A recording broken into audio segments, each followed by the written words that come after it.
All right, well, welcome back.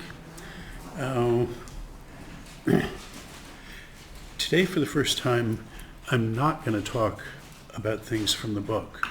We're moving on from some of that. So the previous 7 sessions have been taking a different path through the material in the book, and now I'm going to talk about things we couldn't do there.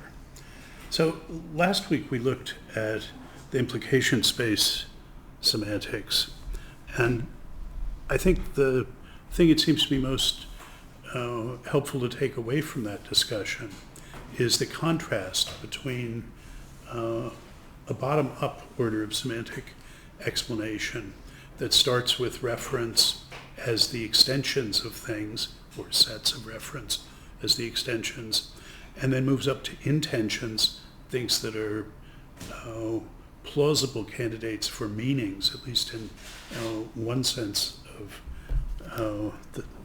the multifarious term meaning, by looking at functions from some kind of index to extensions. And by contrast, at the core of the implication space semantics is first the idea that implications themselves have semantic content. They have extensions and they have intentions, and that we should understand the sentence, the conceptual roles played by sentences, as derivative from the roles as derivative from the semantic contents of implications that they play a role in as premises or conclusions.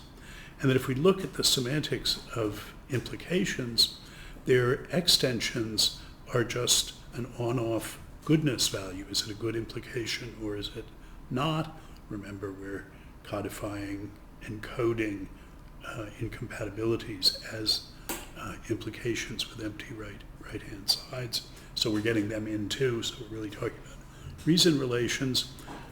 So of the candidate of the field of all the candidate implications, some distinguished subset is the subset of good ones. That's giving us the extension of each of those candidate implications, analogous to truth values, but these are goodness values instead of truth values.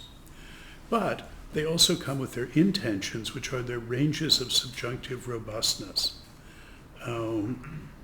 What additions can be made to their premises or their conclusions? It's clear if we think about the premises, that if it is a good implication, we'll keep it good. If it isn't a good implication, would make it good. And in this case, the intentions actually determine the extensions without looking at any particular index, because if the range of subjunctive robustness of an implication includes the pair empty set, then that means it's a good implication, because just conjoining it to that, conjoining the empty set to any candidate implication leaves it alone. And so if that's a good making adjunction to it, then it must have been good to begin with. So that's a very different picture of semantic content than you get in the tradition. But the conceptual roles that I claimed we could think of implication space semantics as the pure theory of conceptual roles, the roles that implications and sentences play with respect to reason relations. Those reason relations and so conceptual roles really only came into view because of the Hlobil isomorphism between reason relations as specified in an explanatorily substantive truth-maker semantics that appeals to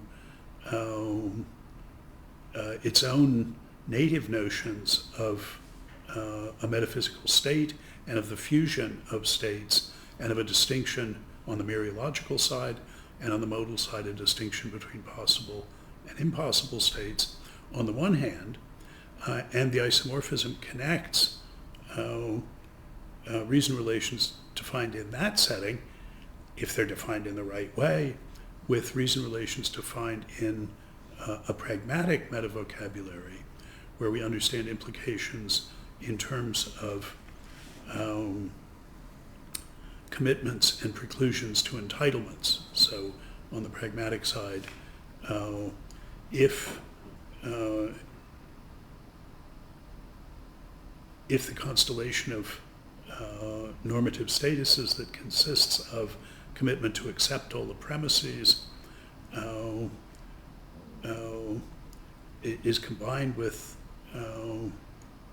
commitment to reject all of the conclusions, that's a constellation of commitments to which one cannot become jointly entitled.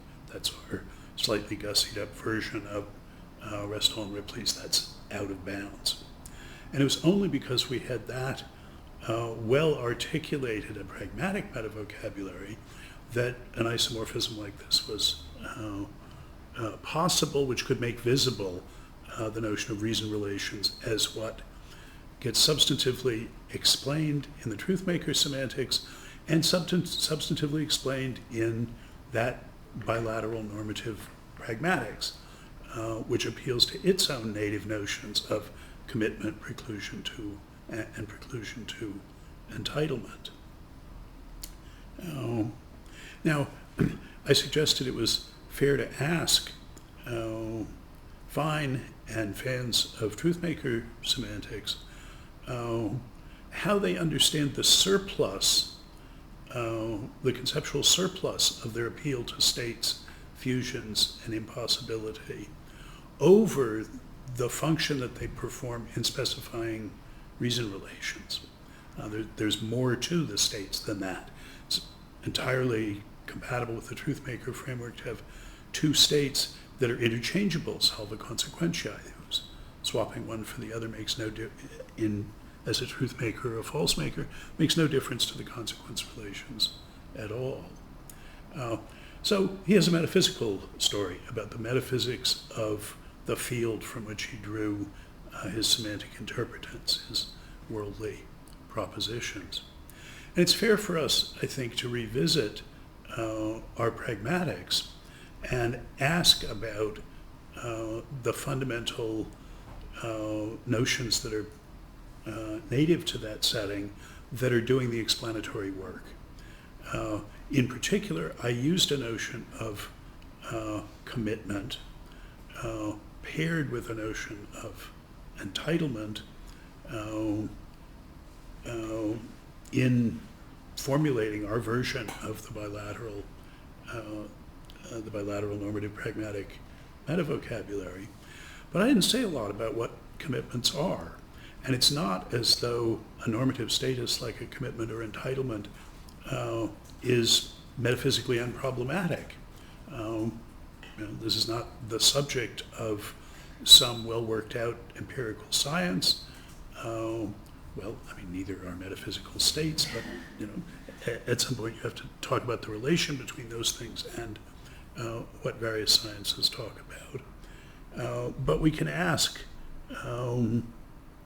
what do we mean by commitment? How are we to understand these things? What corresponds on the pragmatic side to the elaborate metaphysics that Fine has? Indeed, his interests are, I think, principally metaphysical, logical, semantic apparatus is brought into in service of that metaphysical enterprise. What are we to say about the metaphysics of normativity? Now we saw one thing was the move from a single sorted deontic metavocabulary. Restall and Ripley just have inbounds or out of bounds, okay, not okay, appropriate or inappropriate, good or bad. It's just a single binary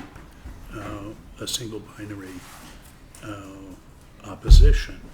And we suggested that looking at two different normative statuses, not just is it inbounds or not, but are you committed or not, and are you entitled to that commitment or not? that by adding that in, we could get a description that was a descriptive metavocabulary, the pragmatic metavocabulary, that was rich enough to describe what's recognizable as discursive practice. But, as I say, what in the end do we mean by commitment and entitlement? What kind of things are those? That's the issue I would like to address today. And here we'll proceed by making distinctions where there weren't distinctions before. If you think about the left half of the diagram on the handout, that's saying, well, we have a notion of normative status, and there's two flavors of them, commitment and entitlement. As we go forward, I'm going to be lining those up with responsibility and authority, which I hadn't talked about so far, but in thinking about the metaphysics, I think it's worth lining these up. My picture is that the notion I really am after, the two-sorted notion, isn't exactly captured either by the commitment entitlement dyad or the responsibility authority dyad. Each of them is in the right vicinity, but each has some connotations that we don't want along with the ones that we do. And I don't know natural language terms that do better than these at getting at, I don't know, the genus of which those are species. Is it the two genera that I'm after, or is it another species that we just don't sufficiently discriminate from these others in our ordinary talk, but might want to going forward. Anyway, you'll see the context in which I think it's helpful to think in terms of authority and responsibility instead of entitlement and commitment. But that distinction we've made. And in the first half of the session today, principally what I want to do is make two other distinctions. And one is between normative statuses and normative attitudes. And just as a rough way into the normative attitudes, in addition to commitments, you have people's practical attitudes towards those statuses. I can attribute the commitment to you, practically taking or treating you as committed to the claim that we're talking about. And similarly, practically take or treat you as entitled or not entitled to it. For instance, by accepting your deferral of justificatory responsibility for that claim, well, you can only inherit real entitlements. If I don't take you to be entitled, then I don't take someone else to be able testimonially to inherit that entitlement.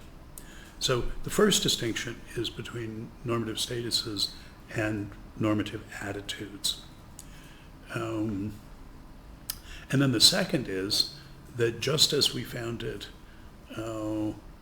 expressively helpful to distinguish two flavors of normative status, we'll find it helpful to distinguish two flavors of normative attitude.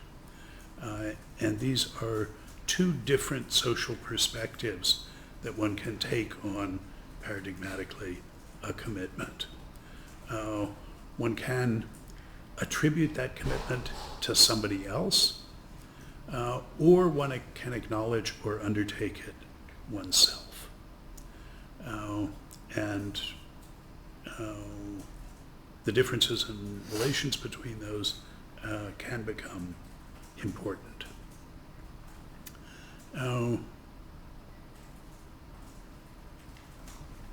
Distinctions like this are something like the currency in which conceptual content is articulated or cashed out. You get a more expressively powerful vocabulary by making more classifications, making more distinctions, well, provided they're not misleading you. These distinctions make good servants but poor masters. One needs to be critical about them. I mentioned before, I think of dualisms as distinctions that are drawn in terms that make it unintelligible how the distinguished sides are related to one another at all. That's one way in which a distinction can be bad for you. But I think there's conceptual wisdom in the scholastic dictum, when faced with a contradiction, make a distinction. If I say it hasn't been raining, but the streets are wet, the contradiction, and you say, no, the streets aren't wet, you look at the television, that's somewhere else in the world, that's not here. Oh, I see that distinction. Now these things are compatible. They were worried about actual logical contradictions, but I think any time there's an incompatibility, that making a distinction, well, that's standing as an appropriate response to that, to deal with that. That's really invoking further collateral premises such that the bad conclusion would not follow if one added in this additional premise. So, distinction between normative statuses and normative attitudes. I think the origin for this motivationally is something like social pragmatism about the norms. If you think that normative statuses are at base social statuses, and that's what I would say if you asked me to put in one simple sentence, what did we learn from Hegel? That would be my candidate. He taught us that to think of normative statuses as social statuses. And I'll say something later on about how he did. In my Hegel book follows out the consequences of reading him and his vocabulary this way. But if you do think of them as social statuses, you say, well, you can't really understand norms without understanding what it is for people, a normative status, a commitment, a responsibility. You can't really understand what statuses like commitment and responsibility are unless your story includes something about other people taking or treating somebody as committed or responsible. That's adopting some sort of attitude, which is a social attitude because it's an attitude to somebody else in the community. And we say, well, what are these attitudes, or how is the commitment related to what somebody is doing as a practitioner? And we say, well, that's a matter of the way in which the normative attitudes of different practitioners are related to the normative status that somebody has.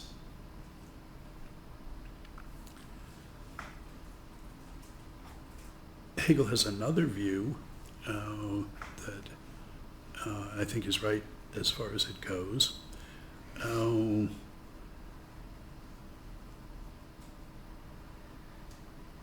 About the relation between normative statuses and normative attitudes. This is at one remove.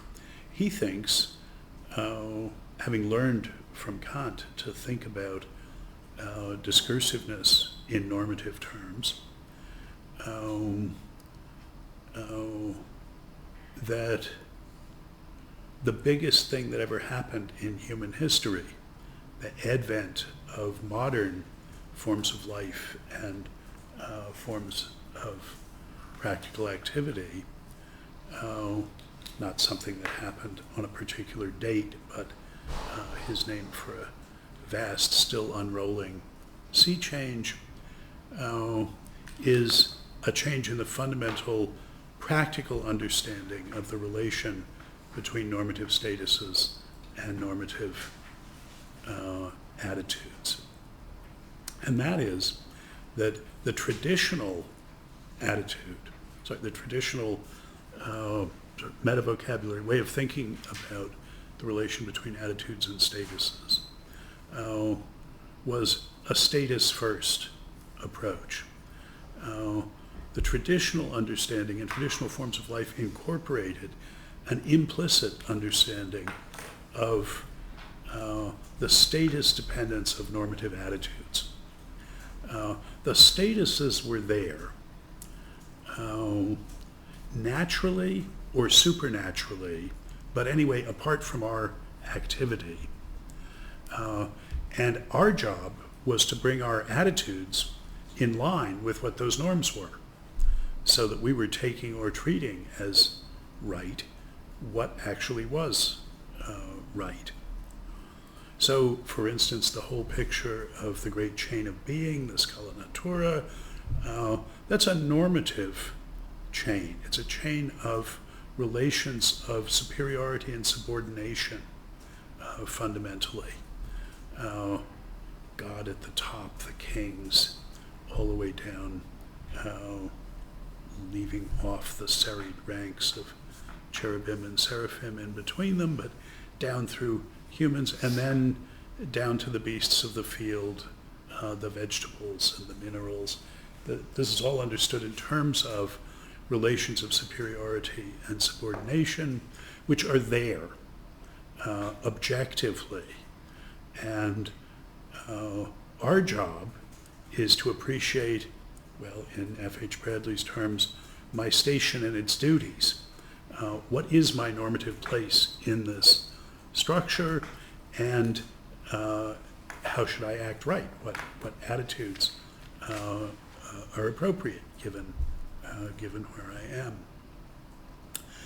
And Hegel thinks that the shift to modernity was the gradual unrolling into explicitness of the thought that normative statuses are attitude dependent.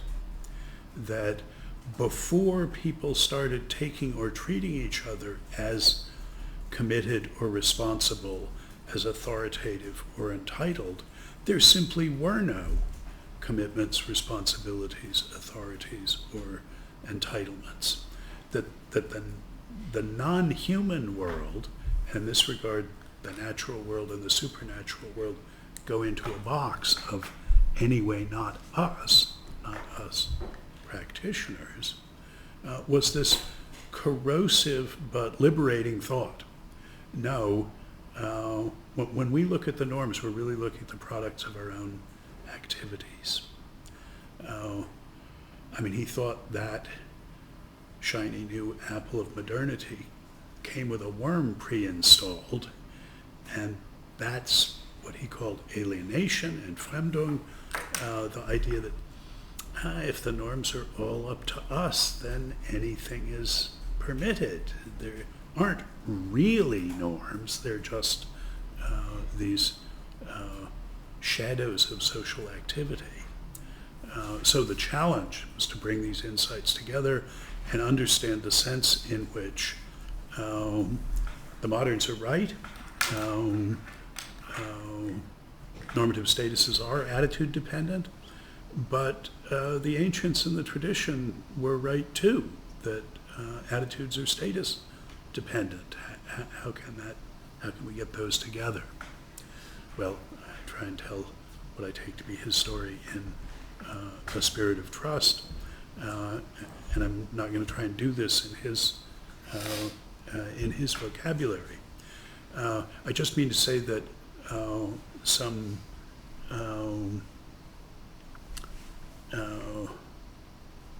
important issues arise when we make this distinction between statuses and attitudes. In particular, we can ask for the first time, well, what are the relations between these? That's a metaphysical question.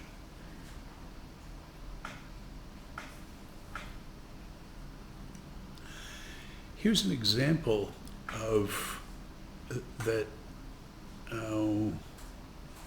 Is a bit of the story that, in some sense, I'm telling out of sequence, jumping ahead, but I sort of want to show you where I think just these simple distinctions now, distinction between normative attitudes and normative statuses, and then the distinction of the normative statuses, the distinction of social perspective between attributing a status to someone else and acknowledging it or claiming it for oneself.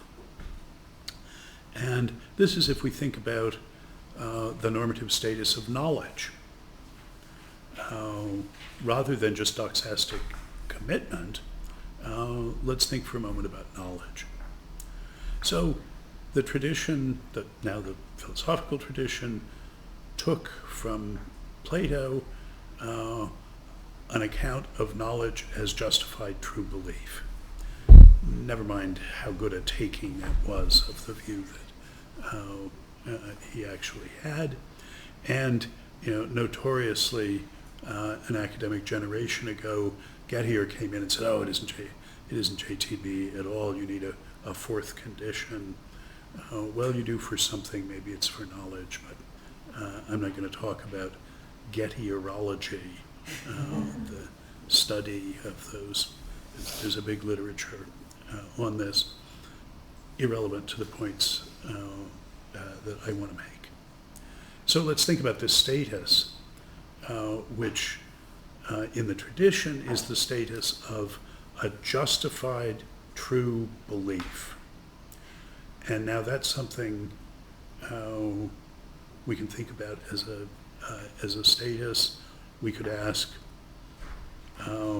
would it be a good thing if statuses like that were infectious, so that if somebody had one of those statuses, that people around them tended to get statuses like that? Well, maybe that would be a good thing if these things spread, for instance. But we can also ask, not about the status of knowledge, but about the attitude that I'm adopting when I take you to know something. The status justified true belief, but the attitude. And it's a practical attitude. So we ought to think about it in terms of what I'm doing. Well, what I'm doing when I take you to have a belief is attributing a commitment to you. That's the kind of attitude it is, and these attitudes have normative statuses as their objects. So I'm attributing a commitment. I might attribute other things. I'm attributing a commitment. That's what stands in for belief here in a normative meta-vocabulary. But I'm doing more than that. I'm also attributing entitlement to it. That's the justified part of it. So those are two things I'm attributing, two features of what I need to do to be in practice taking or treating you as having the status of a justified true believer, a knower in that JTB sense. But now what about the third condition? What about the truth condition? What do I need to do in order, by doing that, to be taking up the appropriate attitude towards you as a justified true believer? And if you think about how I'm describing you, describing what you're saying as true, well, it gets metaphysically interesting and complicated almost right away when you think about that.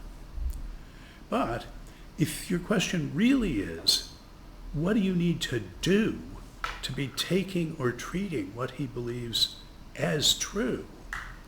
The answer seems pretty simple. It's endorsing it yourself.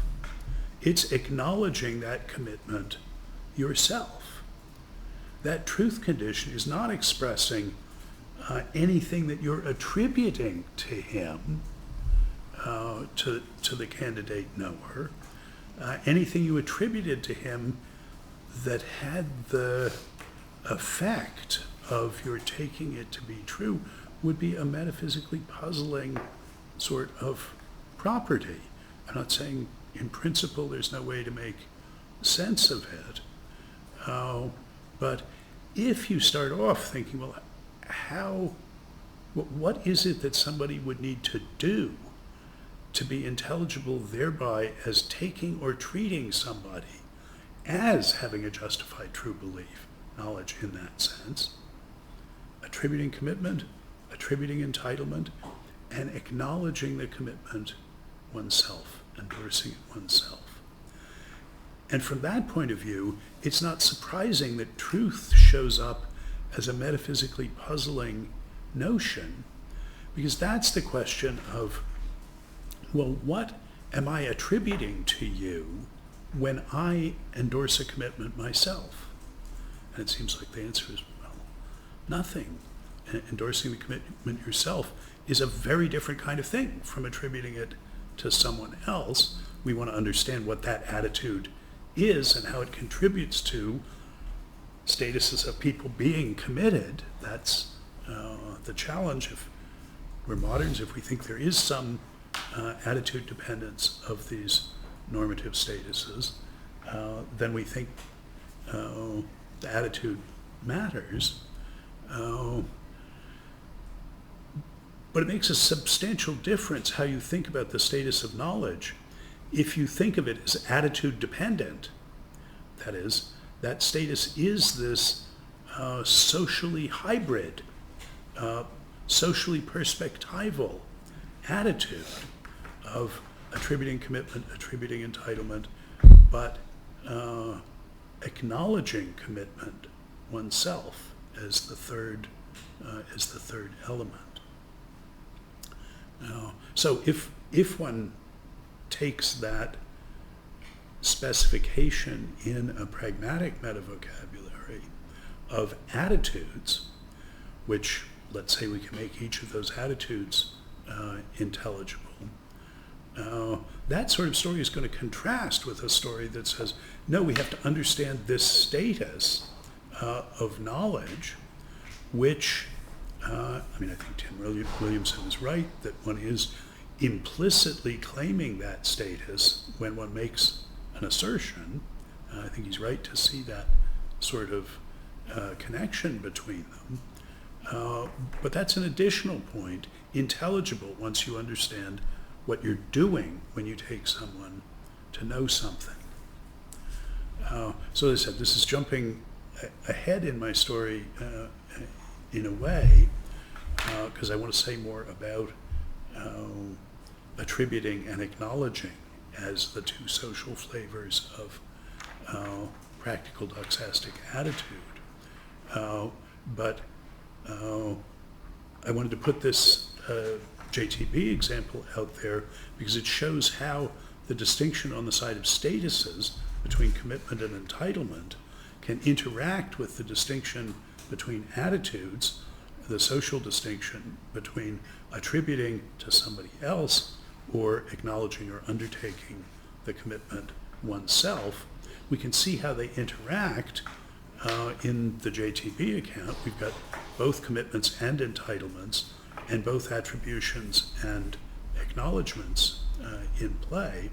But there's already, I hope it seems plausible, the prospect of philosophical enlightenment there by redescribing what's going on from the point of view of the attitudes, where the statuses show up only as the virtual objects of those attitudes. Now, maybe we don't want to be totally alienated moderns and think there isn't anything more to the statuses than, for instance, to the status of knowledge, than what I've just said about the attitudes. Maybe that's right about, maybe knowledge is a special case, and you should just understand that in terms of attitudes. But this seems like, though in one sense, a pretty simple case, a case where those two distinctions, two flavors of normative status and two flavors of normative attitude, interact in the vicinity of a philosophically important concept, the concept of knowledge, to at least give us some more pieces of the puzzle. I mean, in making it explicit, I'm pretty much committed to the story I've just told about the attitudes being all you need to know about knowledge. And if you find some things you want to say about knowledge that you can't translate into these terms, I say, well, if you want to be perspicuous, if you don't want to be confused, don't say those things. This is what's intelligible. And here we're also seeing a distinction between the business of pragmatics, speaking in its pragmatic metavocabulary, and the business of semantics. Semantics wants to know, what are you saying when you say that somebody, that S knows that P? What is the content of the claim you are making when you say that? That's what we want a semantic metavocabulary to tell us. The pragmatic metavocabulary is just talking about what you're doing when you say that. And the connection between those two things is not simple. And it's not simple in this case. You've seen some of the diagrams from between saying and doing about how pragmatic and semantic metavocabularies can chase each other up a hierarchy of complexity. But surely this JTB case is an instance where we want to keep separate books on those. And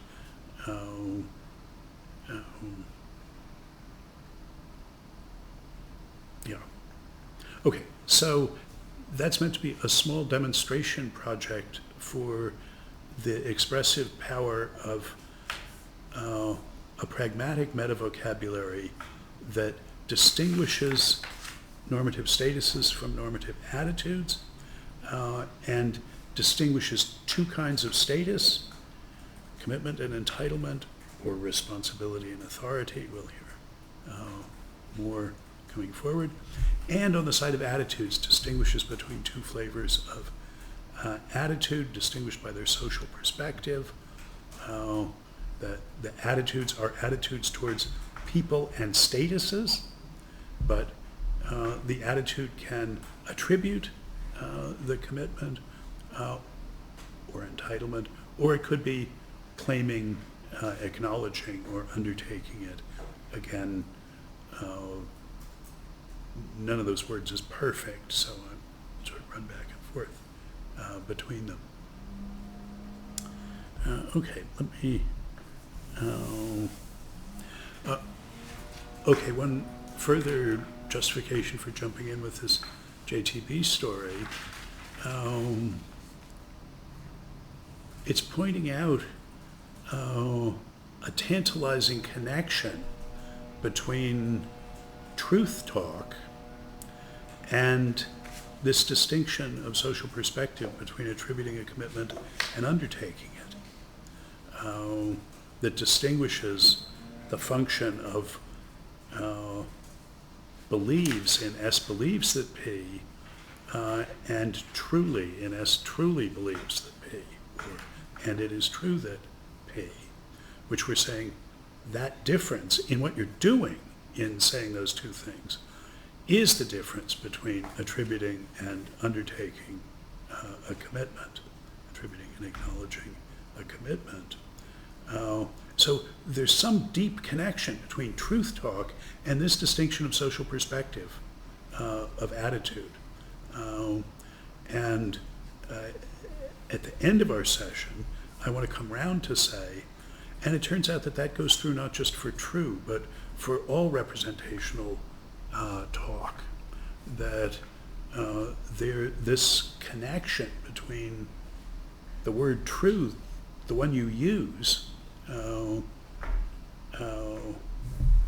to say something, when you say S truly believes that P, and what you're doing when you say he truly believes that P. What you're doing is these two things, attributing a commitment but also acknowledging that commitment yourself. And I'll argue by the end that that's true of representational vocabulary generally, that there's a hitherto insufficiently explored relation between representational talk and this distinction of social perspective.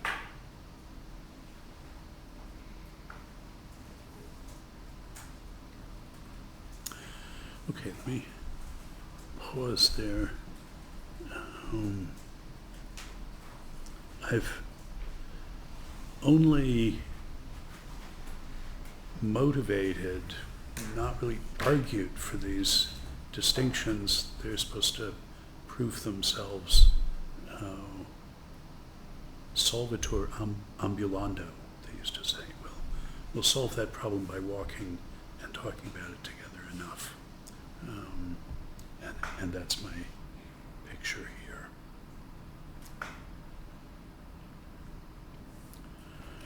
Okay, so here's a metaphysical project. Get clear about the relations between normative statuses and normative attitudes in this really, we've really just got these two distinctions in play, the distinction between two kinds of status and two kinds of attitude. And taking our cue from Hegel, we can ask, well, can we understand either of these in terms of the other? That is, can we understand statuses in terms of attitudes or attitudes in terms of statuses? Doing that reductively is the traditional versus the modern in Hegel's way of doing it. There's, I think, a clear priority on the side of statuses. Commitments come first, the way I want to talk, because the entitlements that matter are entitlements to commitments. That is, first we have to make the distinction for each interlocutor, what are they committed to? I mean, in fact, for them to be doxastic commitments, we've also argued we need to distinguish within the commitments between commitments to accept and commitments to reject. I'm going to ignore that ramification here, here and now. But first is a question, well, what are they committed to? And then we can ask, and of those, which ones are they entitled to? And if you want to understand not just knowledge attributions, the way I was just saying, but just assertion, I was arguing, and the coordinate notions of challenging and defending an assertion, then you've got to distinguish between commitments and entitlements. And we saw that doing that gives you a sufficiently rich pragmatic meta-vocabulary to define reason relations in it, by which constellations of commitments one can be jointly entitled to. So there's a question of which comes first. We could ask that about the distinction of attitudes that I've newly put on the table today between attributing and acknowledging. For any of these, sort of beginning counsel of wisdom is, well, probably these come as a package and you just want to understand how they're related to each other. In making it explicit, I adopt a very strong methodological commitment to the priority of attributing over acknowledging. Saying, look, we've got to understand what it is to take somebody to be committed or entitled. That's going to be sort of keeping score on them, deontic score, and the thought is, well, that's understanding them, is knowing, and understanding what they're saying is knowing how what commitments and entitlements you attribute to them change when they open their mouth and say something new, which typically adds to their commitments and subtracts from their entitlements if it's incompatible with things that they've said before. So that's what we should get clear about, that second personal or third personal notion of attributing a normative status to somebody. Start with that. And then we can understand how it could be that in a community, certain kinds of performances licensed people to attribute commitments to you. So paradigmatically saying the Cathedral of Learning is exactly the same height as the Washington Monument. They're both 555 feet tall. If I say that, that licenses people to attribute to me, conventionally licenses people to attribute that commitment to me, and so counts as having the practical significance of acknowledging a commitment, since I know that saying that licenses people to attribute it to me. And in making it explicit, I pursue the demanding, possibly berserk, methodological commitment to understanding all the normative, all the acknowledgements in terms of attributions in that way. Now, I say this is sort of berserk. The paradigm of socially instituted normativity that I use there, that I'm restricting myself to, is epitomized by the Queen Shilling case. So the little anecdote of the Queen Shilling, and this is historically accurate as far as it goes, is that when England needed to recruit more people for their navy, which was notoriously a bad way to live and a worse way to die, they sent out recruiting agents, and the rule was if you took a shilling from a recruiter that was the recruiting shilling, then you had agreed to join Her Majesty's Navy. So the recruiters disguised themselves, didn't let on that they were recruiters, and waited till somebody had drunk up all their money in the pub and said, here mate, would you like a shilling for a couple more beers? And if you took that shilling, the minute you left, his guys were there press ganged and you were in the Navy. And the courts upheld this because the rule was if you performed this act, that counted as joining the Navy. For legal purposes, you had undertaken this commitment, even though the whole point of it was to do this when people didn't know that that's what they were doing. So, I mean, this is obviously a perverse, evil practice, but it's a paradigm of there just being some performances that have the social significance of licensing people to attribute this responsibility to you. Your change of status, you're now in the Navy. And the question was, is that thin and perverse notion of a normative status, if we say the sense of commitment in which you did commit yourself to joining the Navy by taking that shilling, whether you knew it or not. Is that robust enough for us to understand discursive normativity in terms of it? Now, almost certainly not, but it's good Popperian methodology to explore the riskiest, most committive hypothesis that isn't already ruled out by the evidence that you've got. That's how Popperian falsificationism says that's how we learn things. Anyway, that's what I tried to do, and you can go remarkably far with that. But if you think that people like, if you resonate to the view of people like McDowell or Matt Boyle or Sebastian Hlobil, that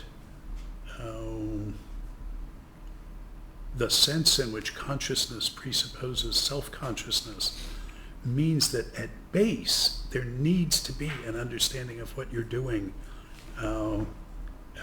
in order to be in the game of making claims and giving and asking for reasons, then you're going to think, look, you've precluded yourself from a richer notion of acknowledging a commitment, which isn't simply a matter of doing something that licenses other people to attribute it to you, but goes sort of deeper into the phenomena.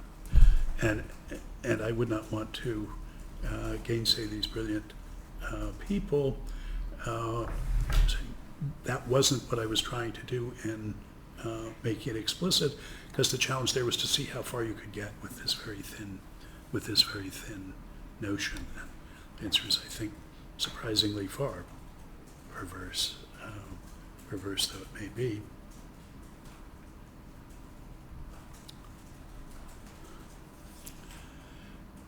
So Hegel thought the essence of modernity was appreciating the attitude dependence of normative statuses. There's a rude medieval couplet that I think evinces a grip on this. It says, "When Adam delved and Eve span, who was then the gentleman? Where were the nobles then?" Apparently that happened later. Well then, what made it happen? The theorists of that transformation, which, as Hegel's thinking about it, was going on anyway, were the philosophers, and the one who, of course, most clearly and insightfully expressed this was Kant. And so I want to say something about his notion of autonomy, not now thought of in connection with freedom, but rather with demarcating normative statuses from non-normative statuses. And here on the handout on the second page, you have a picture of what I call the basic Kantian normative status. And that is that he thinks that we come with a distinctive kind of authority, and that's the most important thing about us, is that we have that authority. And that's the authority to commit ourselves, to make ourselves responsible. We have the authority to make ourselves responsible by acknowledging that normative status, by taking ourselves to be responsible. by doing that, we make ourselves responsible. That's what discursive activity is. And we can do that on the theoretical side by making a judgment that makes us responsible that things are thus and so. Or we can do it on the practical side by endorsing a practical maxim that things shall be thus and so.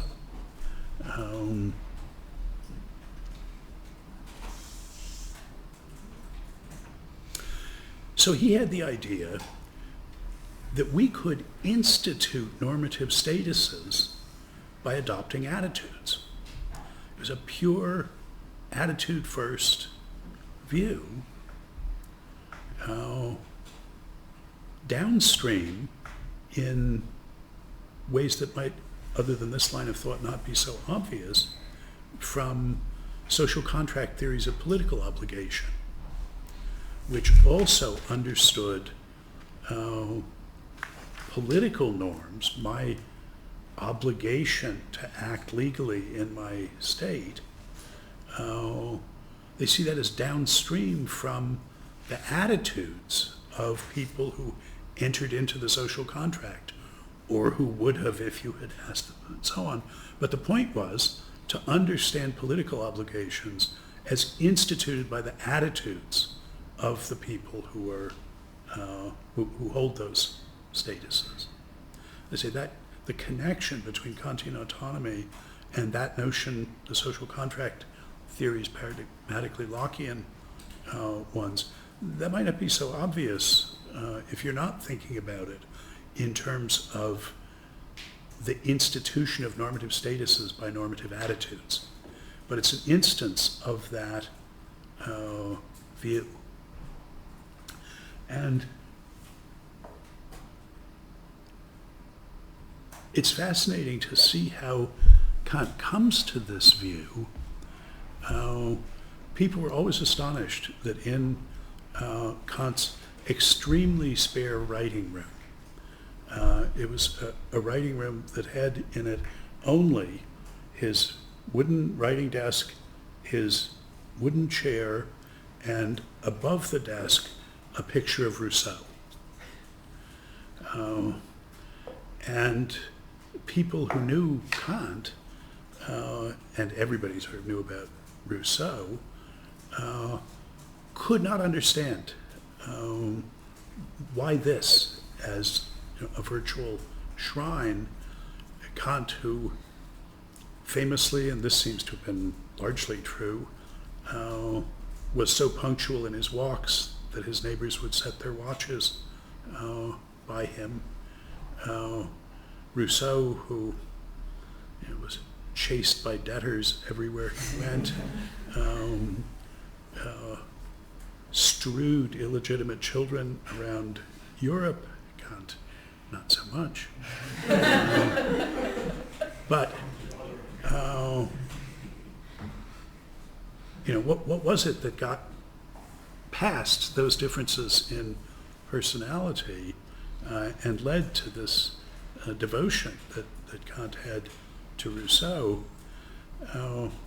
And one of the things Kant says about this is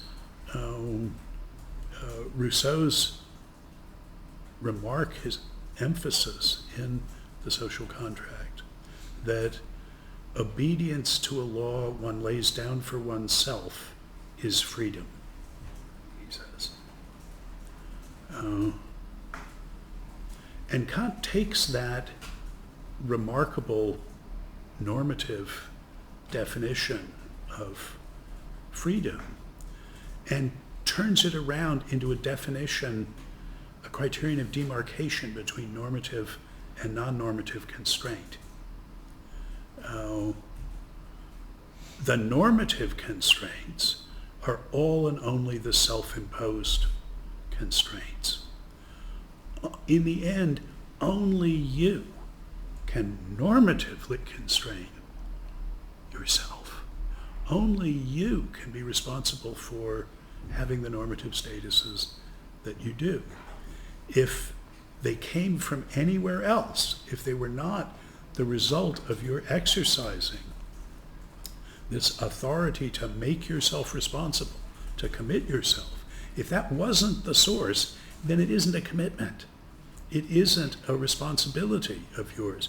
It's not a normative status unless you imposed it on yourself. Now, this radical feature of Kant's view doesn't jump out at you from the pages of his moral writings, because he's mostly interested in what you have implicitly committed yourself to by the stuff you've explicitly committed yourself to. And he has the idea that you've committed yourself to treating exercises of other people's authority, this Kantian authority to bind yourself, treating that with respect. That's acknowledging the dignity of others. If you look at the second picture here, showing the second person, so on the right we just have the basic Kantian normative status, the authority to constitutively acknowledge a responsibility, to make yourself responsible by taking yourself to be responsible. But other people are to attribute that authority to us. That is what it is to respect someone, is to take it that they can commit themselves. That they have that status he calls our dignity. And that's an obligation of each of us that he wants to argue our obligation to attribute that authority to others is part and parcel of our having that authority ourselves. And that's hard to argue, that second critique is basically devoted to that.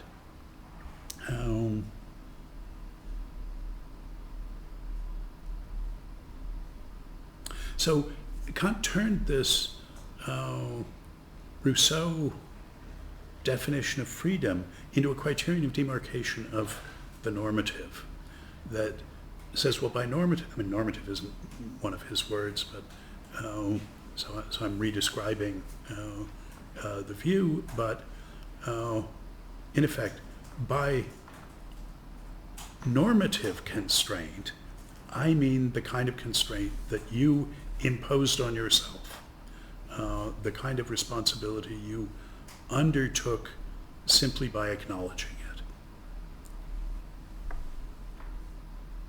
So this is a deep and important move.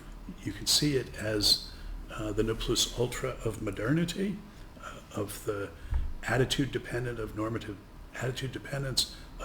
statuses. Yes, normative statuses are in the end all and always instituted by the attitudes of the people they bind. Parenthetically, in a political key, this is a reason for thinking that the consent of, on the principle of the consent of the people is the source of the authority. The attitudes then of consent of the people is the source of the authority, the normative status. This is the source more concretely of the view that everybody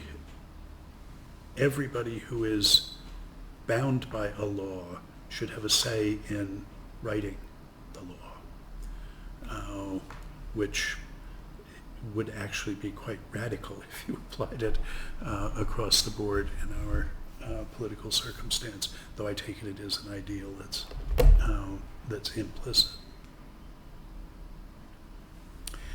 But there's two difficulties, anyway, with Kant's view. One is, we've been told about the nature of, or the consequences, let's say, of having this basic Kantian normative status, having the authority to commit yourself. The kind of authority that we get when we achieve our legal majority. Right? Before you're 21 years old, you cannot take out a mortgage. You can't commit yourself to pay the bank so and so much every month for 30 years. Only people of age are taken to have the authority to commit themselves by signing their name on a piece of paper, doing exactly that same movement on that same piece of paper the day before. We're not going to respect you in the sense of attributing to you the authority to bind yourself in that way. There's some sort of idea there that people should at least have a pretty good sense of what they're letting themselves into before we hold them responsible there. But where does that come from, that authority? What is the nature of that authority? Everything downstream, we understand what you're saying about it, but tell us about that authority. And it's a very individualized picture. Maybe critters wired up like us and trained up like us need to be able to speak a language and interact with each other in order to be intelligible as having such authority and exercising such authority. But if so, he hasn't told us why that should be the case. This is just his picture of what a subject is. And Hegel has the idea that it's this social dimension, this sort of second picture here, that your dignity as an autonomous being, you're having that authority, is not independent of its being acknowledged and attributed to you by others. That is, you being respected by others, Hegel says, that's an essential part of your actually having the authority. And so introduces a picture whereby normative statuses are instituted by normative attitudes, but it takes a village.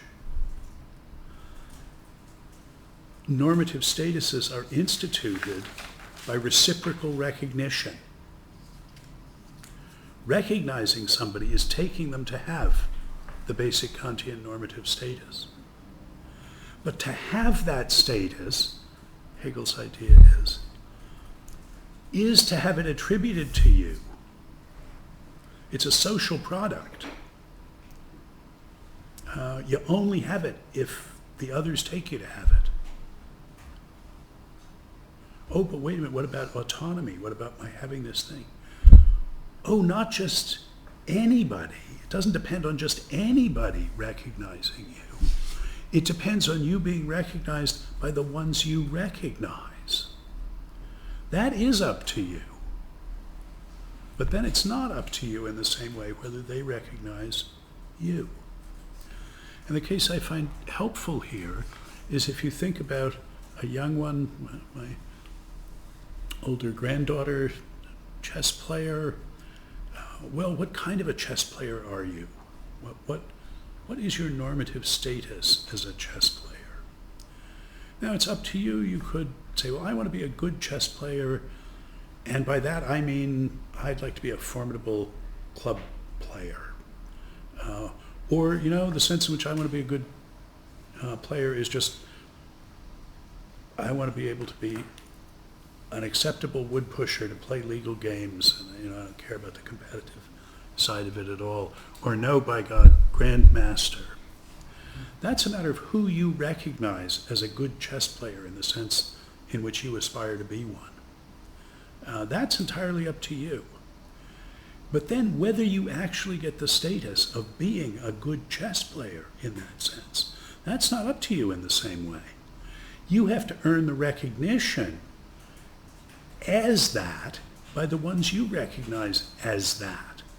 That's what institutes an actual normative status. And if you, like me, literally could not care less about chess, think about being a good writer or being a good philosopher. The claim is at least a class of normative statuses are instituted by normative attitudes, but it's an essentially social process that has this reciprocal recognitive structure that Hegel is describing, being recognized as such by the ones you recognize as such. That can be attributing to them the authority to institute commitments by their actions. So you take them really to be able to claim that things are thus and so, in the way that the 2-year-old who wanders in and as one of their first coherent sentences says, "Daddy, the house is on fire." You may be glad to hear them uttering the words, but you don't take them to have claimed that the house is on fire. You don't interrogate them as to where the smoke came from or whatever. Whereas your 4-year-old, you do. Then you want to know what their evidence is and where it is and so on. You're attributing to them the authority to commit themselves in a way that is appropriately responded to by holding them responsible. Well, you make a claim like that, you better have good reasons for it, because we're all going to have to run out into the cold if in response to that. So from this point of view, Kant has this insight that we are essentially sources of normative obligation. We are creatures who live and move and have our being in a space that consists of normative statuses. But that space is of our creation. Our dignity consists in being able to commit ourselves. That's what adulting is. And then Hegel says, yes, and that's a social achievement. Those normative statuses are, in the end, social statuses. That's what Kant didn't see his way sufficiently clearly to. They are social statuses, but he was right. What those social interactions make possible is the authority to commit yourself. And that is our crowning glory. That is what distinguishes us as our dignity that is deserving of respect, is our capacity to commit ourselves, to make ourselves responsible by taking ourselves to be responsible. So, all of this is in aid of articulating a metaphysics of normativity. Moral normativity, maybe on down the line. Maybe those are the commitments that are implicit in our doing all this other stuff. No, this is discursive normativity, the more basic kind, the kind that comes first. Thinking of Kant's and Hegel's views, which I've obviously discussed just by waving my hands here, but I hope conveying some attractiveness of those views, but articulating them in a pragmatic meta-vocabulary of normative statuses and attitudes, of taking or treating people to have authority or be entitled, to have committed themselves or to be responsible. Kant has one attitude dependence of normative statuses, metaphysics, except he's got a status that isn't instituted by attitudes in there, the basic Kantian normative status, in virtue of which you'd be making a mistake if you didn't respect my dignity, if you didn't attribute that to me, because for Kant, I just have it. And Hegel, I can't understand what that would be, for that status just to be a thing, but I can understand how a social status like that, how the community could grant me the authority to commit myself in various ways.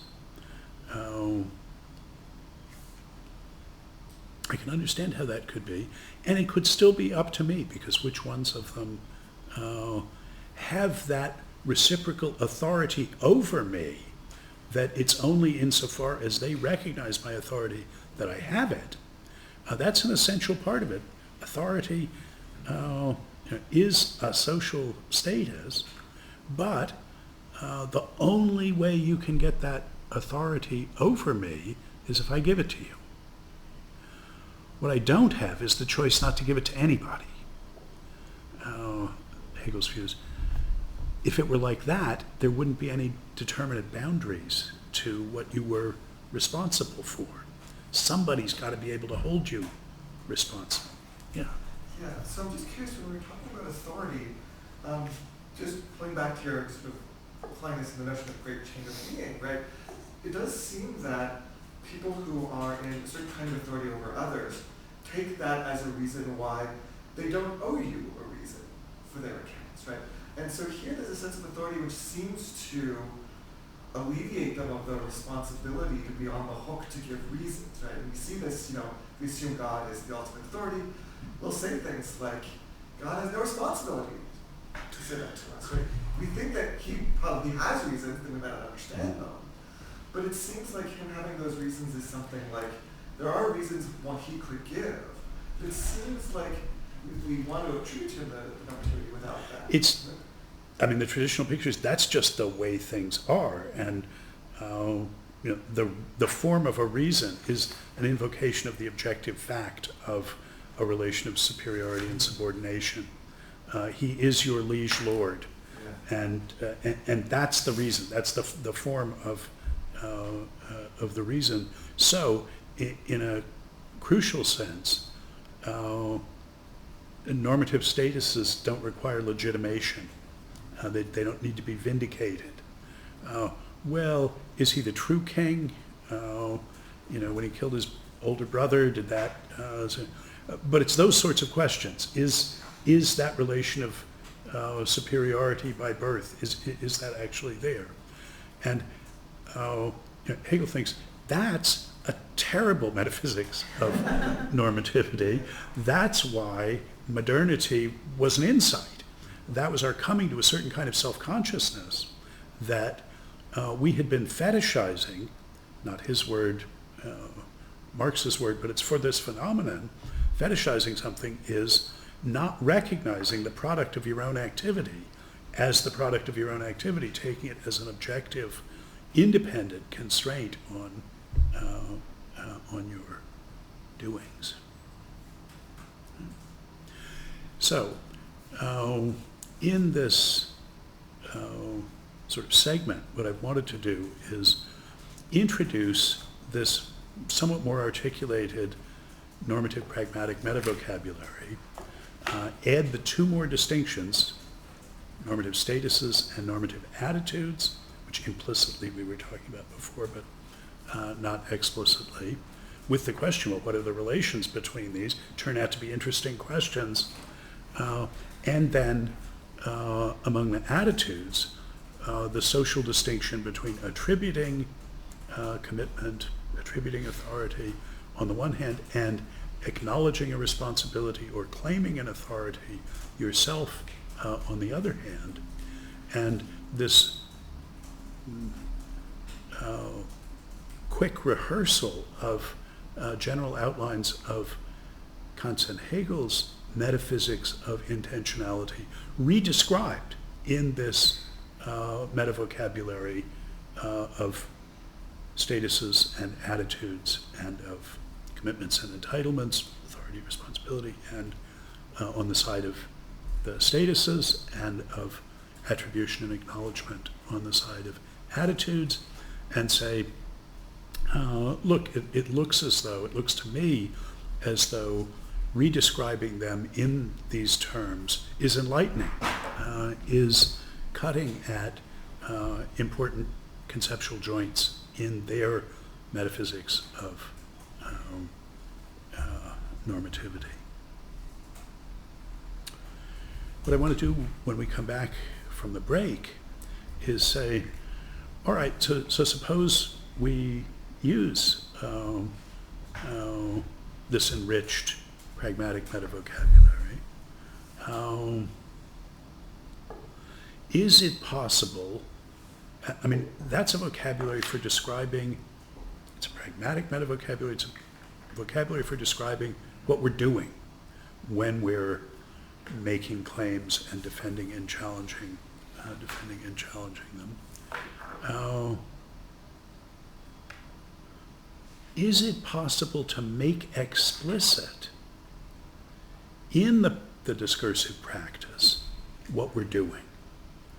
That is, to let us say in an extension of the practice what it is we're doing. That is, that we're acknowledging a commitment or attributing a commitment. If we have generally, what we're doing is the implicit, what we're saying is the explicit, we saw reasoning according to reason relations, any vocabulary that we start with, we can extend that in a way that lets us say in the practice what we're doing. We'll say not what we're doing, but what those reason relations are. That, I said, is the job of logic, if you're doing it in there. Now, this won't be logic because we're not talking about making reason relations explicit. This would not be a rational metavocabulary. It's a pragmatic metavocabulary. But we've learned something about making stuff explicit, about saying things in the language. Can we get something, well, how analogous, how closely analogous an undertaking can we bring off here on the pragmatic side for this enriched pragmatic metavocabulary? And I want to say surprising amount. Okay, it's 2:23. Let's come back at 2:38.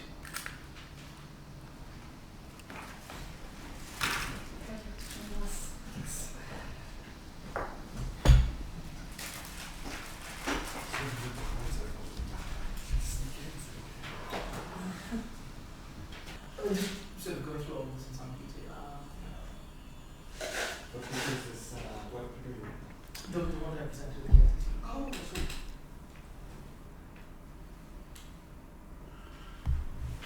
I wish I could tell.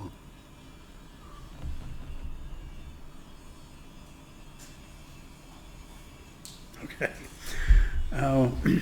So this is a reminder, I think, that one of the reasons the whole story that I've been telling in the last 7 sessions and recounting what's in the new book really depends on the pragmatic story, is that it's really important to us that we're talking about reason relations. But as soon as you go substructural, as soon as you say, well, many of the reason relations we're talking about don't admit of closure. There's no such thing as rationally closing a set of beliefs under the consequences and so on. And at that point, it's very natural for people to say, well, what do you mean these are reason relations? You're just talking about relations of some kind now.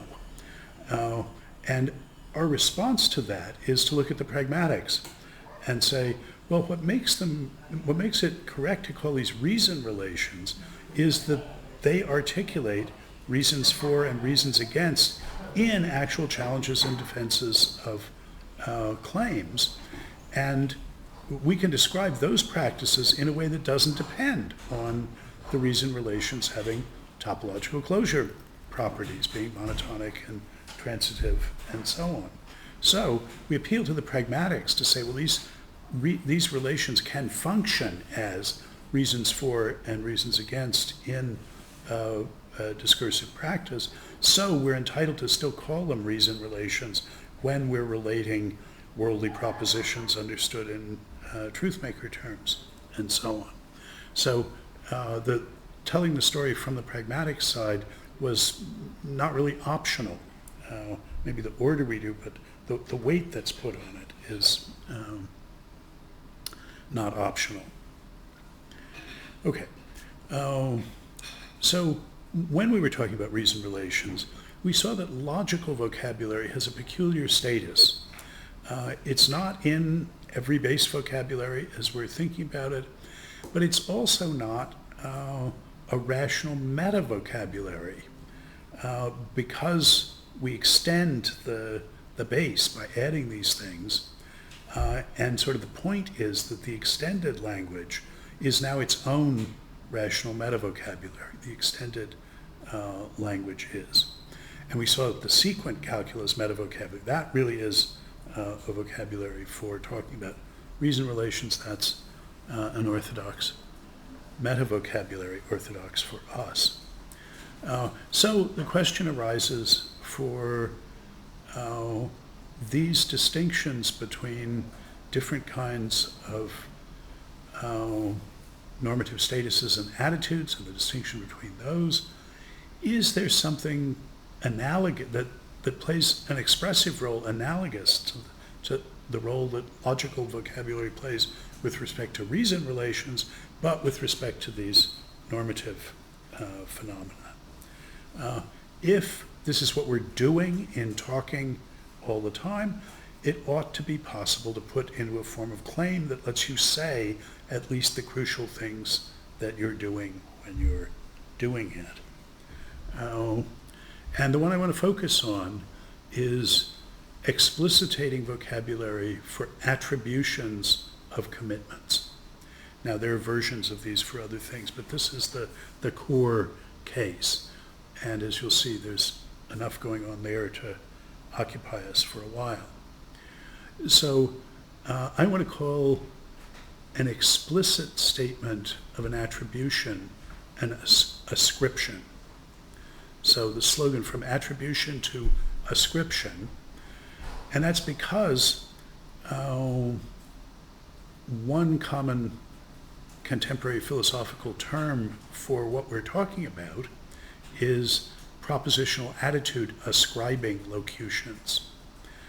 If you study in the philosophy of language, if you study propositional attitude ascriptions, well, that's belief talk, typically.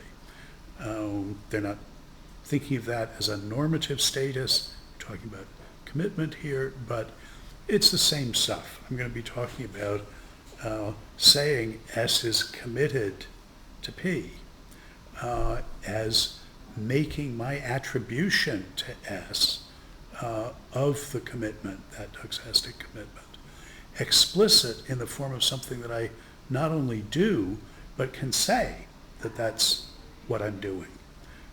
And you who don't attribute that to me can say, Bob claims that S claims that. And now you're not attributing to me, but you're saying that I attributed it. So ascriptions are a good place to look. And here's the key thing.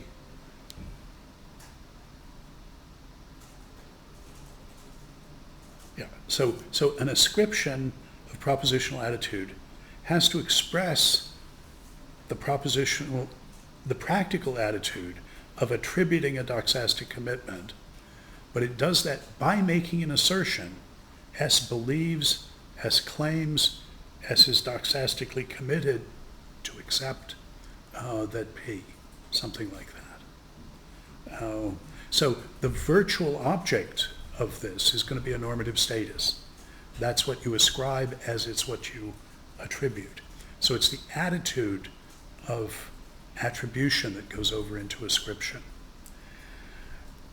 There will be an analogous thing to say about acknowledgments that are self-ascriptions, but not just any self-ascription is an acknowledgement. You know, if I say, if I use any term to refer to myself that I could be confused about who it was referring to, then it's just attributing to somebody who might or might not be me.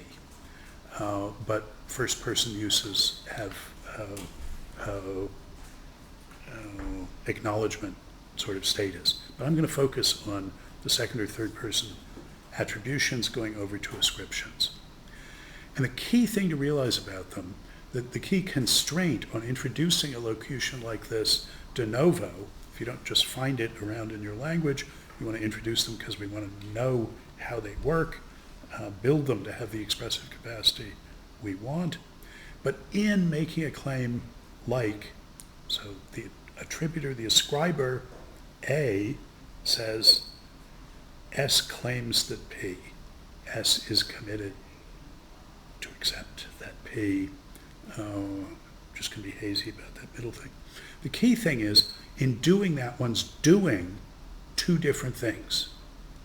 One is attributing a commitment. Saying that is explicitly doing the attribution that you are describing, that you're saying. You are attributing. But you're also acknowledging a commitment because you're making an assertion. You're doing those two things. And that means that a question can arise for words that occur in that. What role does this word play in the attribution that you're expressing? And what role does this word play in the assertion that you're acknowledging commitment to? And there can be ambiguities if you don't know why this word is in here, don't know what it's contributing from the one to the other. And this comes up because we've got two assertables in play. There's whatever S said, let's say, there's that assertable, which you have to report somehow in order to attribute it to him. You have to say what it was. What commitment is it that you're attributing? And you do that over in your ascription. And so one of the questions is, the specification of the content of the commitment you're attributing, that's only part of the ascription. You're saying S claims that, and then after that, we get a specification of the content of that claim. But one thing we can ask is, well, what's the relation between that specifying sentence and the attributed sentence, the one that would be the undertaking or acknowledging of that commitment by assertion by the person to whom you're attributing it. And here we have direct discourse ascriptions where you're just quoting the words. He said, wovon man nicht sprechen kann, darüber muss man schweigen.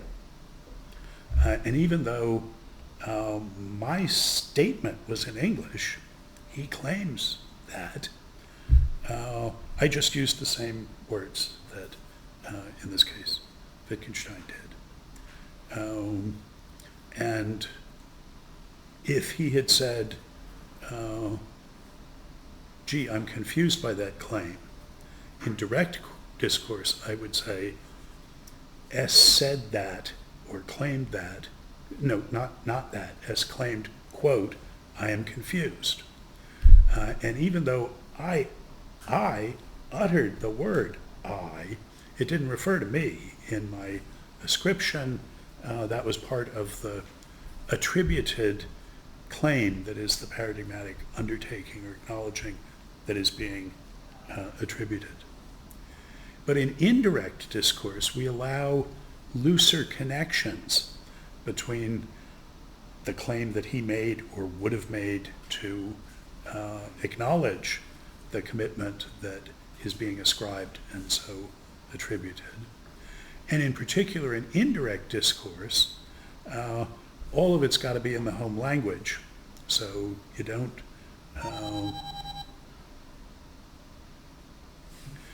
So, Siri objecting to something I'm saying?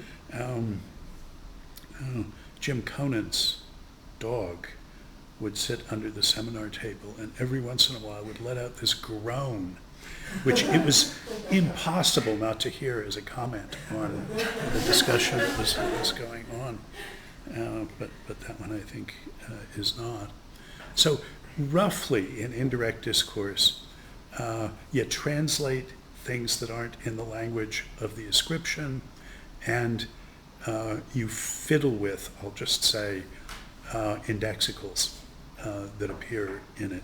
So in indirect discourse, if S said, Bob is just confused on this point, I can report that by saying S said that I'm confused on this point, and then the I inside the that rather than inside the quotation marks has its usual rules for figuring it.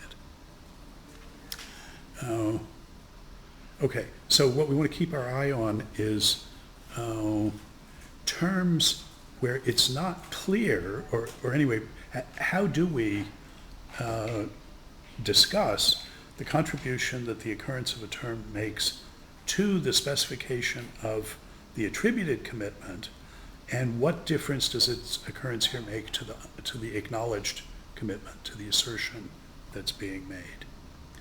And looking a little down the line, this is the difference between propositional attitude ascriptions de dicto and propositional attitude ascriptions de re. But I don't just assume that everybody knows what that means, and indeed, even if you did, you wouldn't mean by it the same thing I mean by it. So let me say what I do. And here I think it's helpful to think of a non-social sort of ascriptional case. Sorry. So here's de dicto, de re ambiguity with respect to tense. If I say, the President of the United States will be a woman by January 21st, that's something that I hope and trust will be true. But you might think it's extremely implausible because the President of the United States is Joe Biden. And Joe Biden is not going to be a woman on January 21st, 2024. Probably. I mean, he surprised us recently as it is, but probably not. So there's two readings of this claim, one of which is at least colorable and the other, actionable or publishable or something like that. De dicto de re, the plausible one is the de dicto reading. It says, look at the dictum. What is said? What is said is the President of the United States. That's the dictum. The President of the United States is a woman. There's a dictum. And we say, that dictum will be true on January 21st of 2025. We're getting the dictum, what you're saying, and following it through time. Or we say the President of the United States, that's not a whole dictum, that's just picking out the race, the thing, Joe Biden, and then we follow him through time and see whether it's true that he's a woman after the inauguration. So I hope this is in general a familiar sort of thing. Russell has a hilarious discussion of it using the example of somebody who's invited to go sailing and says, I thought your yacht was bigger than it is, which de dicto de re is, anyway, that's the example he's using.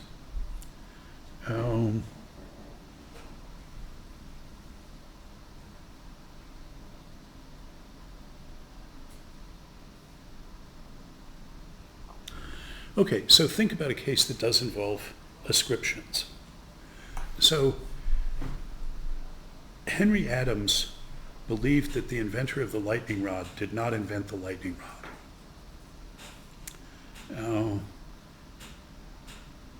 It's unlikely that that's true de dicto. De dicto would have the dictum being the inventor of the lightning rod did not invent the lightning rod. And almost certainly, if you'd asked Henry Adams, is that true? He said, no.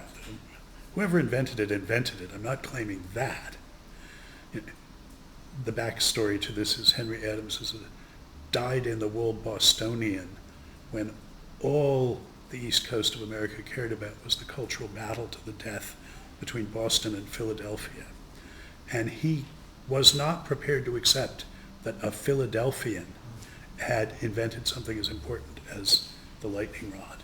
So he denied that Benjamin Franklin had done it, and so denied that the inventor of bifocals had done it. That was his claim. So we can say, well, it's not true that Henry Adams believed that the inventor of the lightning rod did not invent the lightning rod. They were using the that to characterize the dictum involved. It is correct to say that Henry Adams believed of the inventor of the lightning rod, namely Benjamin Franklin, that guy who also invented bifocals. He believed of that guy that he did not invent the lightning rod. He believed of the guy who, as a matter of fact, I who making this ascription can tell you, did invent the lightning rod. He believed that he didn't. So we can regiment our ascription a little bit by distinguishing between two regions of it, what comes after the that's specifying a dictum, and what comes after the of, in Henry Adams believed of Benjamin Franklin, that he did not invent the lightning rod. Well, there we can just say he believed that Benjamin Franklin did not invent the lightning rod, and that's fine. But among the ways one might specify Ben Franklin is as the inventor of the lightning rod. And so it's true that for those of us who believe that he both invented the lightning rod and invented bifocals, that Henry Adams believed of, as a matter of fact, the inventor of the lightning rod, that he did not invent the lightning rod. And this is how how you could be surprised because you thought the yacht was longer than it is. Only de re could you be startled there. Now, when Quine talks about this distinction of de dicto and de re propositional attitude descriptions, he emphasizes that the key grammatical difference between what I'm now thinking of as the two regions that we've got concerns the propriety of substitution of singular terms occurring in them. That de re ascriptions are, he says, referentially transparent, that is, intersubstituting co-referential terms doesn't change the truth value of the ascription. So when I'm saying Henry Adams believed of somebody that he didn't invent the lightning rod, I can put in Ben Franklin there, I can put in the inventor of the lightning rod, I can put in any terms that refer to that guy. And it won't change the truth value of the overall thing. Whereas in the that, if I say Henry Adams believed that Ben Franklin did not invent the lightning rod, substituting the co-referential inventor of the lightning rod for Benjamin Franklin will turn that into a false ascription. So what's going on here? Well, I claim you're doing two things when you make the ascription. You're attributing one assertional commitment and you're undertaking another. But you're also using expressions to specify those commitments. And the question can arise, well, the commitment to this being a way to pick out what we're talking about, That is the substitutional commitment that's involved. In my saying, for instance, Henry Adams believed the inventor of the lightning rod did not invent the lightning rod. So that first occurrence, who's responsible for using that to specify the content that's being attributed? Is responsibility for that part of what's being attributed? That's the de dicto. That should go inside the that. It's still indirect discourse, so some substitutions act a little funny, but we can say how that goes. Or is the responsibility for using that expression part of what you're acknowledging or undertaking and you're responsible for? So if somebody says, well, no, you've gotten that wrong. It's not the inventor of the lightning rod that he believes doesn't invent the lightning rod. It's Ben Franklin or anybody from Philadelphia or something like that. If you say that, you say, really, you're the one who's responsible for using that expression to characterize the commitment that you're attributing. So the claim is the difference between propositional attitude ascriptions de dicto and propositional attitude ascriptions de re is a question of whether the substitution inferential responsibility for using one of the terms in there goes with the commitment that's attributed or goes with the commitment that's undertaken. So, if you're undertaking it, then any intersubstitution that you take to correspond to a true identity will be okay. But if you're attributing that responsibility, now your substitutional commitments are neither here nor there for deciding what de dicto is intersubstitutable. So the claim is if somebody would express the non-ascriptional commitment they're making by asserting 5T, and so that's what S does. S says 5T. And A now says the ascriber says S claims that 5T. And that's fine, as long as T isn't an indexical or a foreign expression. That's going to be a fair indirect discourse specification of the commitment that's being attributed to S. But if A believes that T equals T prime, if S endorses that identity claim, which is an intersubstitution license, then he can also say, absolutely licitly, can properly characterize the content of the expression of the commitment that he's attributing by saying S believes of T prime that phi of it. Because putting it in the of part means that you're taking responsibility for that. So if somebody challenges that and says, no, it's a T prime, he doesn't know anything about T prime, what makes you think that he believes of T prime that makes it clear that you're the one responsible for saying, but T is T prime. And he claims that phi of T. Now, in the context of classical contemporary treatments of propositional attitude ascriptions, this is a very unusual analysis. Usually, people think there's two different kinds of belief, de dicto beliefs and de re beliefs, and they worry about the relation between those.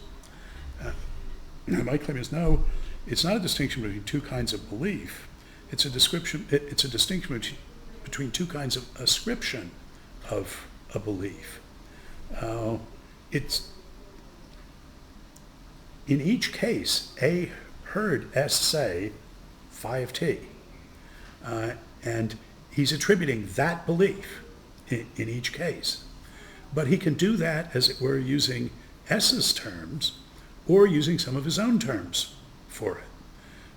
But his belief is the same in each case. The one he expresses with the ascription is the same. It just can have this additional undertaking of responsibility for the identity claim.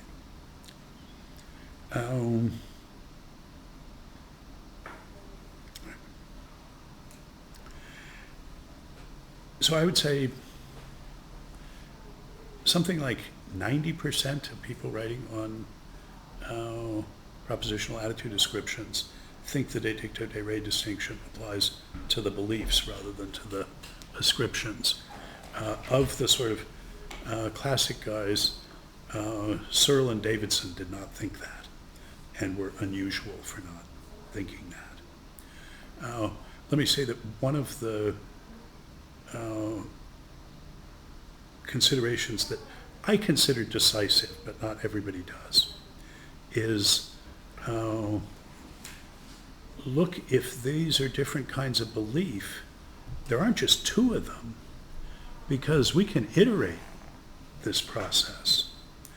And when A says S claims of T prime that phi of it, I can attribute that attribution to him by saying A believes that S believes of T prime that phi of it, or I can give a de re version of that and say, or you could equally say that A believes of T double prime that S believes that phi of it. And now I, two moves deep in the ascription, I'm undertaking responsibility that for the identity T prime equals T double prime. Anyway, if you spread these things out, you can build iterated, mixed de re, de dicto ascriptions to the sky. So if you think these are different kinds of beliefs, you don't just think there's de re ones where we're sort of really in contact with the thing, and de dicto ones that are conceptualized and we're only... No, you've got to say there's this potentially infinite number of intermediate and sort of ramified cases. In the appendix to chapter 8 of Making It Explicit, I give the construction and the demonstration that generates readings for all of these iterated mixed de dicto de re ascriptions in social perspectival terms of who's committed to what, identity claims and other things, so that from any constellation of such commitments you can get an explicit expression of it, and vice versa. For many of these we can unpack it down. I put a link to that 5 or 6 page appendix on the website in case you want to look at it.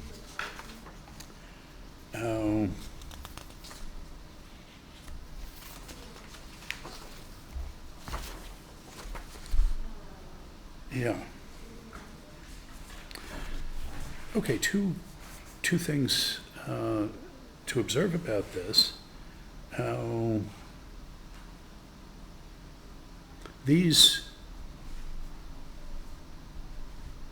I've suggested a regimentation of propositional attitude descriptions using what's in the scope of the that and what's in the scope of the of. Ambiguities result if you don't have that. And a vast amount of contentious discourse works on just this point. My opponent wants to bankrupt the US. Really? Ask the opponent, what is your main policy? I want to bankrupt the US. No. Extremely unlikely that that's... my opponent wants to do something that will bankrupt the United States. He wants to do it. I'm responsible for claiming that doing that would bankrupt the United States.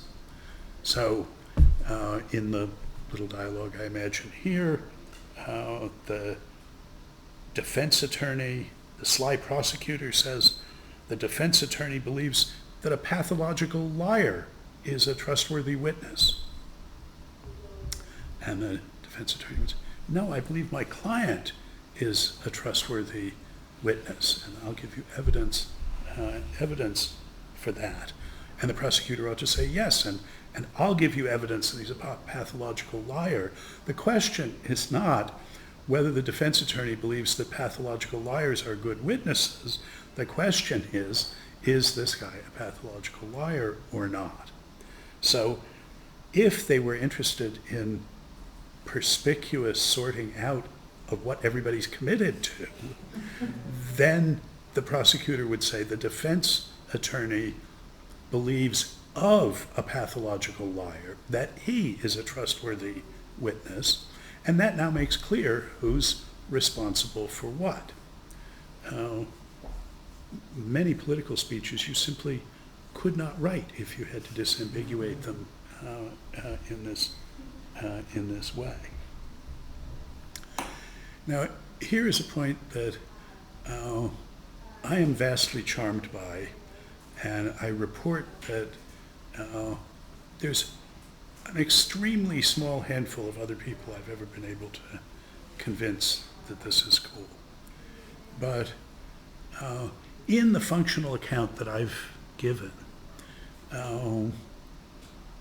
what you're doing in an ascription involves attributing some commitments, both doxastic and substitutional.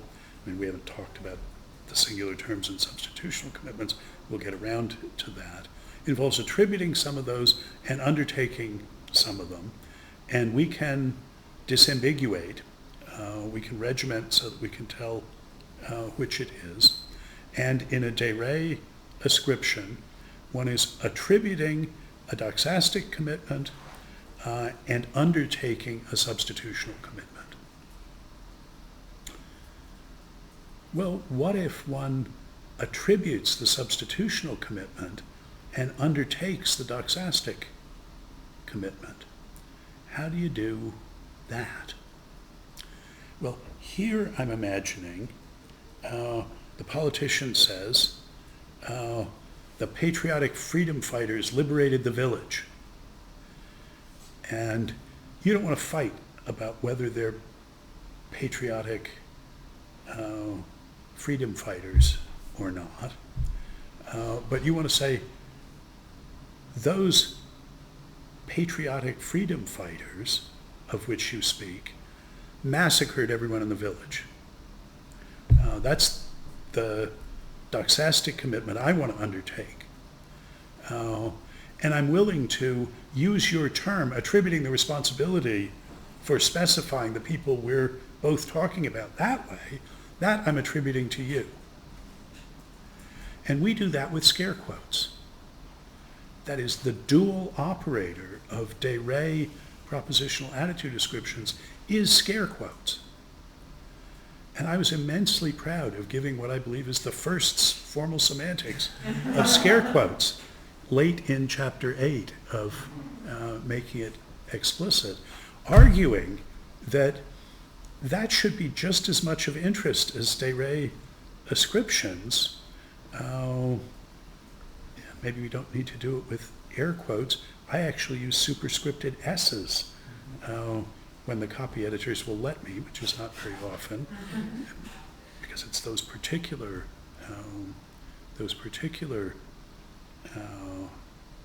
it's that particular use of the quotation marks that we have. But again, if we're interested in perspicuous communication and are conscientious about characterizing other people's beliefs, for instance, if we're doing the history of philosophy and it really matters whether Hegel said that or said of this point that it was true, where now I'm the one responsible for saying that this sentence of his said that was making the same point as such and such. Again, not different beliefs, This is different specifications of them, but scare quotes are every bit as important in perspicuous specification of other people's beliefs as the possibility of de re ascriptions is, which is expressively powerful in making explicit precisely the division of labor between the commitments you attribute and those you undertake.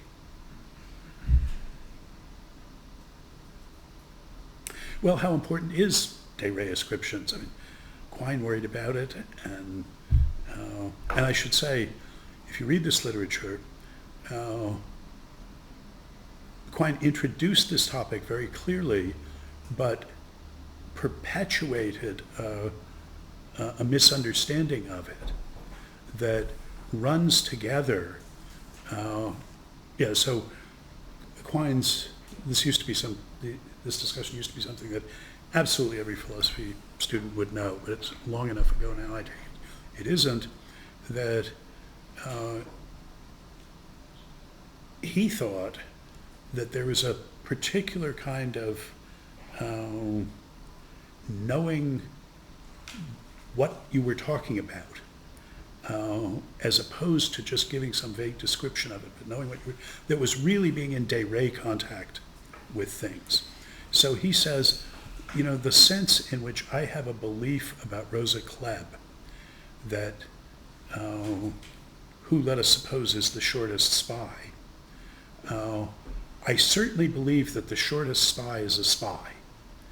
But the sense in which that's a belief about Rosa Klebb is at a considerable distance. And you shouldn't run that together with my having done all this research and come to the conclusion that Rosa Klebb is a spy. In that case, I know who Rosa Klebb is. In the other case, I don't.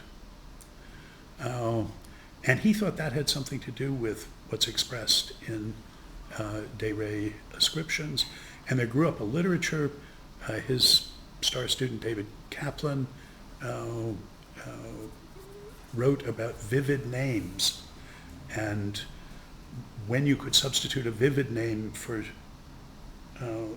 some term, well, that was when you really knew who you were talking about. And I think this is just a completely different topic.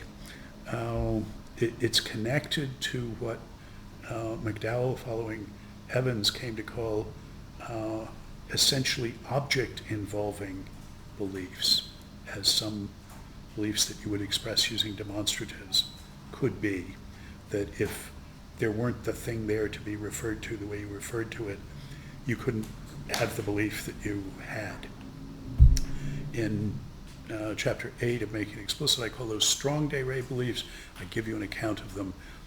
For our purposes here, it's just, that's another topic that unfortunately got tangled together with thinking about these crucial uses of de re ascriptions to make explicit the division of normative labor between commitments that you attribute and commitments you undertake or acknowledge yourself. Now, why do those matter? Well, here's the final move in this story. I claim that regimented de re ascriptions of propositional attitude are the home language game of representational locutions in natural languages. So, in ordinary language, we distinguish between what you're saying or thinking on the one hand, and what you're talking about or thinking about on the other hand.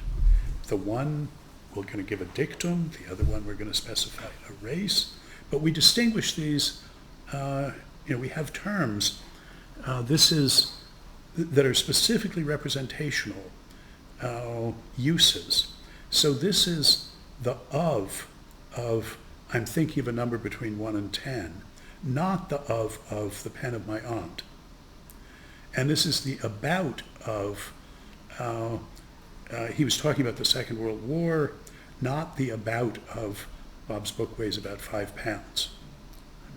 So it's not always the case that all the tokenings of this term are representational. but there's uses that in ordinary language are expressing explicitly the intentional directedness of our thought at objects. That of and that about represents, denotes, are terms like that. But those are theoretical terms already. But what they all have to have in common, what you would need to look to if you wanted to know of the Martians, do they distinguish between what they're saying and what they're talking about? Well, can they do that explicitly, at least? What you want to look for is what locutions do they use to form de re ascriptions, in my sense, of propositional attitude. Because that's where you say, S believes of or about or representing or denoting T, that phi of it.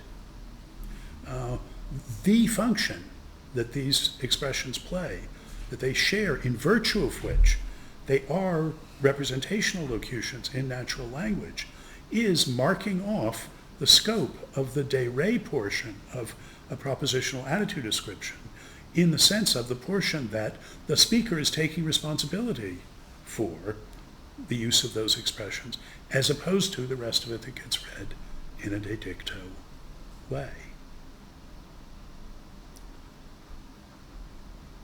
So I've said enough for you to see how the Martians who, let's say, do engage in a discursive practice, so make claims and challenge and defend them according to a set of reason relations, and now introduce into their language, to extend its expressive power, not logical vocabulary, but these propositional attitude ascribing locutions, and how they have to use them to be marking off explicitly, perspicuously, the de re scope and the de dicto scope in a perspicuous version of this, and however they mark off the de re portion, where the one who's speaking is taking the substitutional responsibility for these expressions, those are the representation expressing locutions in that practice. Now think back to the JTB story. I said there, what you're doing in taking somebody to have knowledge is attributing commitment, attributing entitlement, but undertaking commitment to the claim yourself. So it's a hybrid. Attitude. You're not purely attributing knowledge. That is, the state to attribute knowledge, let's say, when we unpack that, doesn't just involve attributing, it involves what you undertake as well. It's a hybrid status in that regard. And we express that hybrid status using true. That's what marks off the undertaking of the commitment part. Well, in the more general case, it's the representational locutions. But it doesn't matter that it's singular terms that we use here. I can pull a whole expression out. I can say the fabulously anti-communist senator believes of the Communist Manifesto, the first sentence of the Communist Manifesto, that it's true. I certainly do not. I'm not a communist. I don't believe any of the Communist Manifesto is true. I say, yes, because the first sentence is my responsibility. You don't know what the hell the Communist Manifesto is, a right-wing senator. The first sentence is, the specter of communism is haunting Europe. Right? And you believe that. But you wouldn't pick it out that way. I'm responsible for that. Well, what do I say? I say, you believe of this sentence that it is true. That's exactly the de re marking when I've pulled the whole specification of what you believe out, not just some subpart of it. So, true and refers and represents what you're thinking of, what you're talking about, what you're doing in using those expressions, and what you're marking explicitly in it, expressing, is the distinction of social perspective between attributing commitments and acknowledging or undertaking them yourself. Now, those are the very same locutions that we use in meta languages when we put the Hlobil isomorphism on the table and say, yes, we can see how by doing what we're doing as specified in the pragmatic meta vocabulary, we're actually saying the things whose contents are specified in the truth-maker semantic vocabulary. That is, we from the outside can talk about these representation relations, the intentional directedness that you get by having the multiple descriptions in the pragmatic and the semantic, but in vocabularies, but in isomorphic terms there. Well, what does it mean? That what we're doing in the meta vocabulary, when we do that, is marking the difference between commitments that are undertaken and those that are attributed. Mind you, making this distinction, it does not follow. I am not claiming that when I say the term inventor of the lightning rod refers to Benjamin Franklin,